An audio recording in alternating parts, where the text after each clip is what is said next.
second hatchery in base for the Zerg. Great Third hatchery position right in the now. expansion. Yeah.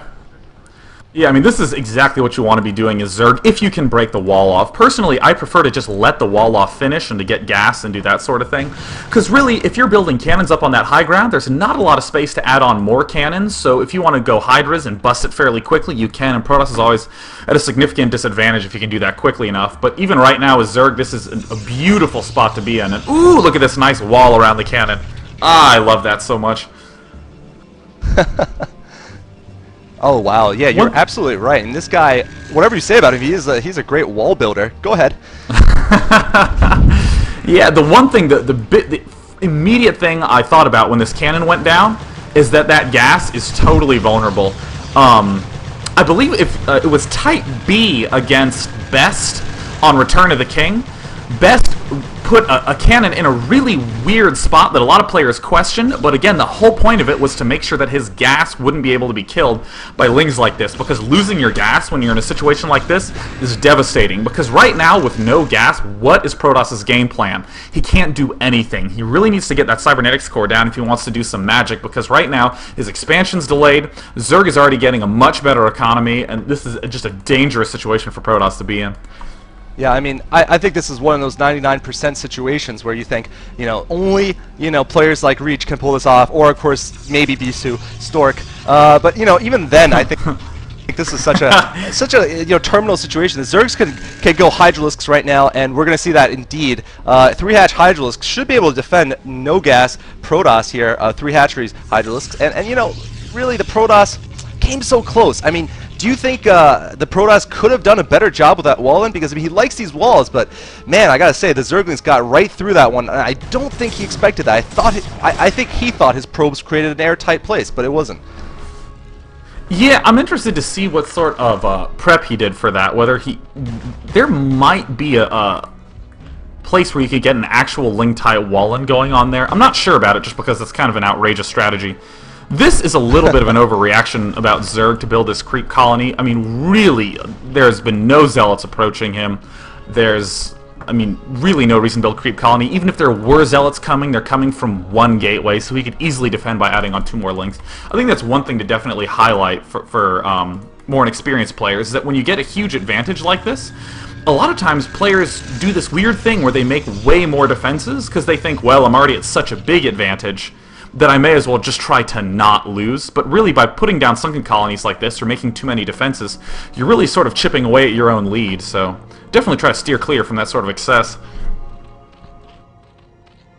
Yeah, I mean, that's absolutely a great point there. Right now, we're going to probably see that switch into Speed Hydras. Yeah, there you go. Speed already out for Hydras. I mean, 4-hatch Hydralisks at this point, I don't see it losing. You know, I don't see it losing, basically. I mean, uphill, the Protoss might be able to hold, but, you know, really, the Zerg can go and tech, or he could just deny that expansion for God knows how long. Protoss trying to get that Citadel. He has a Citadel. Do you think he's going to go for Templar? I guess he has to at this point, or else he's going to lose to just mass Hydras. Yeah, definitely agree. I think that seems to be his game plan.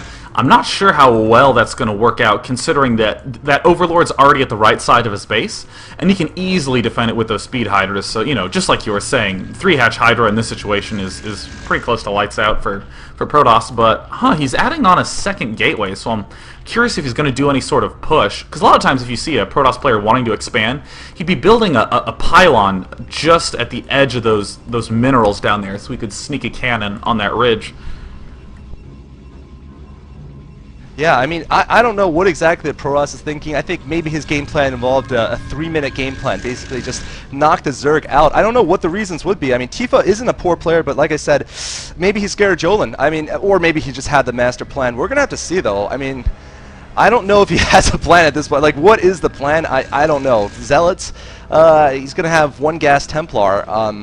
Just pray the Zerg goes... What unit would be bad at this point for the Zerg to go?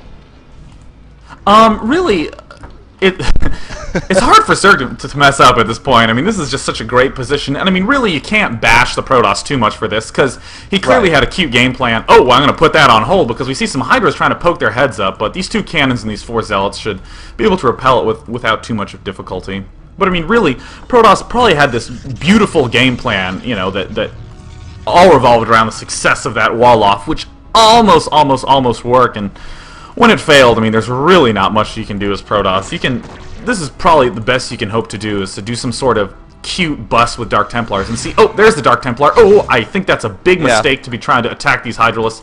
You want to try to pull that deep into the Zerg mains to try to kill off some drones, but again, when you're in this situation, it's kind of hard to pull a miracle. Really, you want the Dark Templar to do the magic for you. This is going to be the one Dark Templar to rule the world, though. I think this is really a Bisu Dark Templar. Let's see if it is Bisu on a good day or Bisu on a bad day. It looks like no, it's Bisu. Oh, 9 hit points. Oh, and at the front, the Hydras are busting in. It looks like the range just finished because he's aggressively trying to push in there. And there are another almost full control group of Hydralisks coming up. Oh man, this last cannon's gonna fall, and the Hydras are going up the ramp. Oh no, poor Protoss. Yeah, this is just rough here. I mean, he doesn't want to lose one for Team A. By the way, we really rushed in this commentary, but these two teams are basically randomly assigned to try to balance the teams as much as possible, try to get us the best All-Stars match possible. GG, tongue face coming from Tifa. Yeah, GG.